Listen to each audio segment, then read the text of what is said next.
फिजा फिजा, ये नाम सुन सुन के मेरे कान पक गए हैं। तुम्हें पूरी दुनिया में कोई और लड़की नहीं मिली थी? मैं तुम्हें 1000 बार समझा चुकी हूं, मैं उस लड़की को बहू बना के इस घर में हरगिज नहीं लाऊंगी। जो अगवा होने के बाद दूर होते हैं, बाहर गुजार चुकी हूं। मम्मी, अगर आपने उसके किरदार के ऊपर उंगली उठाई ना, तो ये अच्छी बात नहीं होगी।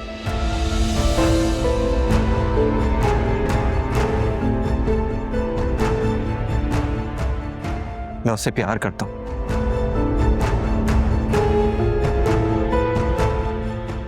और अगर ये सब शादी के बाद हुआ होता, तो क्या मैं तब भी उसको छोड़ देता? अरे बेटा, जब तक इसके दिल से नफरत की चादर नहीं हटेगी ना, इसको कुछ नजर नहीं आएगा।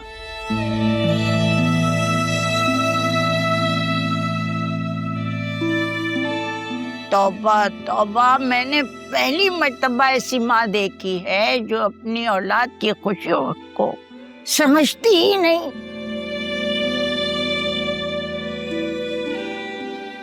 ये सिर्फ अपनी अना का झंडा लेकर खड़ी रहेगी, बुलंद करेगी उसको। आपने मुझे जितनी बातें सुनानी है ना, आप सुना लें, खुश हो जाएं आप, लेकिन मैं इस रिश्ते के लिए हरगिज नहीं मानूंगी। अरे भाई, जिसकी बहन है वो खुद ही उसे इस घर में नहीं लाना चाहती। पूछ लो, सामने खड़ी है, क्यों आलिया? ठीक कह रही हूं ना मैं?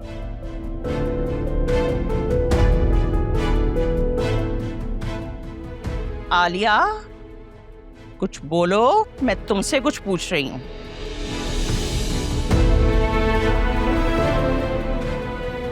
मैं ठीक कह रही हूं ना? तुम नहीं चाहती ना कि फिजा इस घर में शादी होकर आए? हाँ अकरम, आंटी ठीक कह रही है।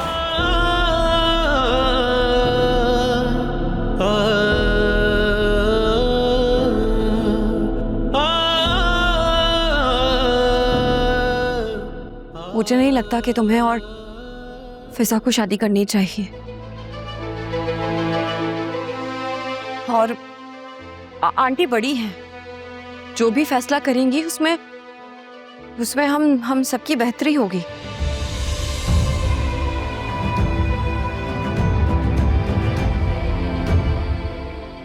दुल्हन, ये मैं क्या सुन रही हूँ? तुम्हें तो पता है कि तुम्हारे माँ बाप कितने परेशान हैं।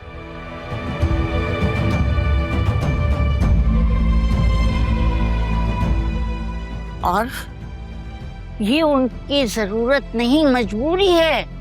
अगर वो बदमाश फिजा को फिर से तंग करने लगा तो क्या करोगी? भाभी, भाभी कम से कम आप तो ऐसी बातें मत करें ना। आप तो जानती हैं मैं फिजा से कितना प्यार करता हूँ। उसके बगैर नहीं रह सकता। दादी, शादी में सबकी खुशी और रजामंदी का होना जरूरी है, और जब आंटी राजी नहीं है तो मैं भी राजी नहीं हूं। और प्लीज आइंदा मुझे इस मामले में शामिल मत कीजिएगा। अभी ये क्या कह रही हैं? क्या हो गया आपको? लेकिन मम्मी ने आपको कुछ कहा है ना? अरे मैंने क्या कहा है? हाँ, मैंने इसे ब्लैकमेल किया है ना, यही सुनना चाहते हो तुम? और आप क्या सुनना चाहती हैं? यही कि आपकी जिद के बाद मैंने फिजा से कोर्ट मैरिज कर ली है। अगर तुमने ऐसी वैसी कोई हरकत की ना, तो मेरी मरी हुई शक्ल देखोगे, तुम समझे? खैर सुनो, इस बात की तो नौबत ही नहीं आएगी। मैं खुद फिजा के लिए उनके घर जाके अपने पोते का रिश्ता मांगूंगी।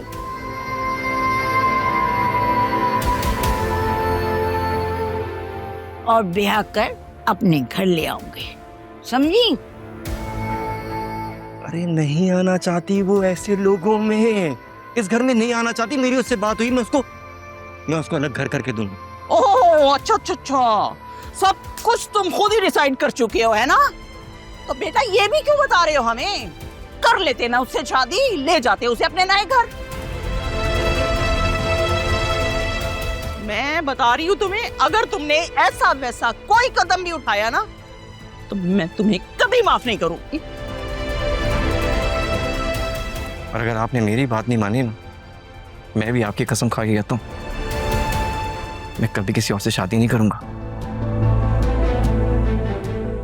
ऐसी औलाद से तो बेहतर था कि मैं बे औलाद रहती। अरे नौशीन, खुदा का खौफ करो, अल्लाह की नाशुक्री क्यों कर रही हो?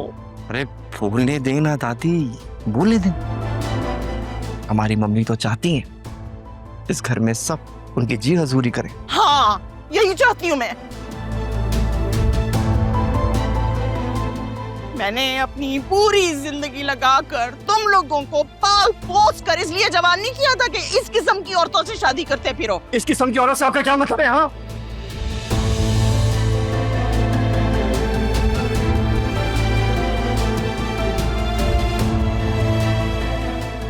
मम्मी, दूसरों के किरदार पर उंगली उठाने से अच्छा है अपने गिरेबान पर झाग ले। खबरदार, खबरदार, जो तुमने भूल में भी अपनी बहन का नाम लिया तो मुझसे बुरा कोई नहीं होगा। हाँ, बेटी को कुछ कहे तो मुझसे बुरा कोई नहीं होगा।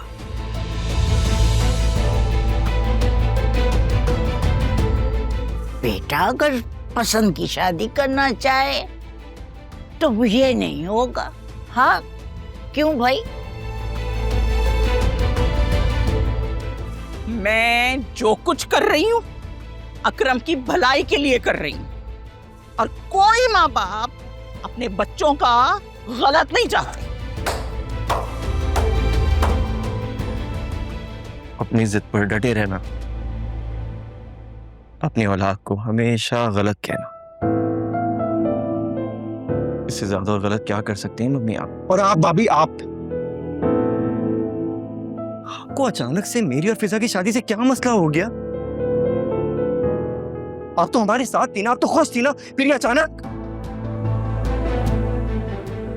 उसे अकल आ गई है। हाँ, देर से आई है लेकिन आ जरूर गई है। मियां, तुम भी जरा होश के नाखुन लो।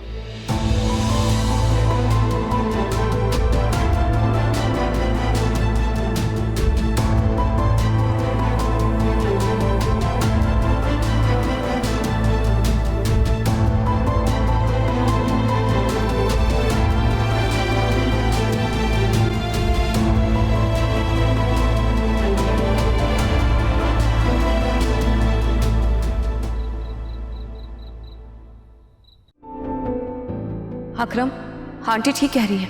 मुझे नहीं लगता कि तुम्हें और फिजा को शादी करनी चाहिए। आंटी बड़ी हैं, जो भी फैसला करेंगी उसमें हम सबकी बेहतरी होगी। शादी में सबकी खुशी और रजामंदी का होना ज़रूरी है, और जब आंटी राज़ी नहीं है तो मैं भी राज़ी नहीं हूँ। और प्लीज़ आइंदा मुझे इस मामले में शामिल मत कीजिएगा। दाल में कुछ काला है, कुछ निराला है। नौशीन ने ऐसी कोई गेम खेली है जिसका खोज मुझे निकालना पड़ेगा कि दुल्हन ने यूटर्न ले लिया। मुझे आलिया से इस बारे में बात करना होगी।